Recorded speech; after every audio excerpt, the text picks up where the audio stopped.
The darker it got, the more the clouds brewed. But it was not the furtive conspiring of moisture or air pressure that drew them forth. It was something in the air that could not be quantified, not by science, at least. And as the first drops of rain fell, plummeting down at great haste, their freedom coincided with movement under the surface of the sea that washed up upon the shore.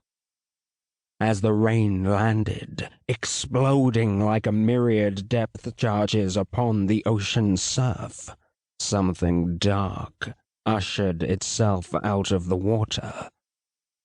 It had no legs on which to stand, pushing itself onto the beach with slick tentacles, 10 or 15 of them, each indistinguishable from the other, for they were as black as night, blacker even, as if its skin absorbed the light, devouring it as it would devour so much once it had gained strength.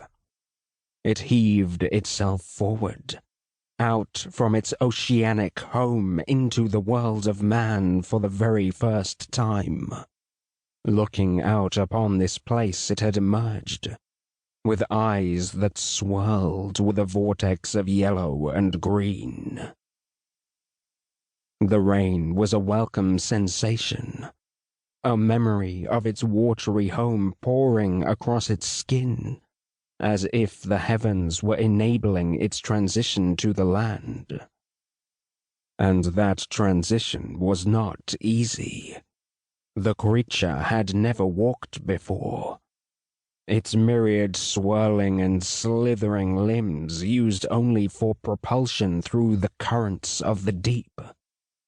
Despite being thick and muscular, the tentacles had never held any weight upon them, not truly, and thus it struggled to hold its body aloft upon them.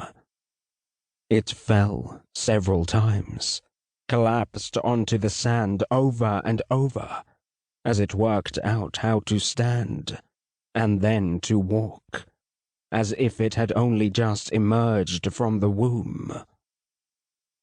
This journey of discovery was halted when it realized its lungs were aching.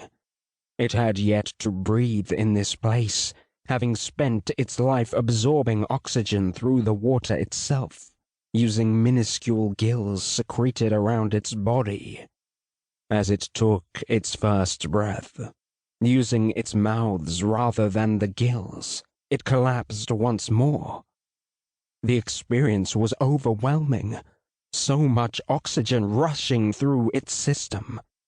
It felt dizzy, rolled around on the sands as it tried to shake off the feeling.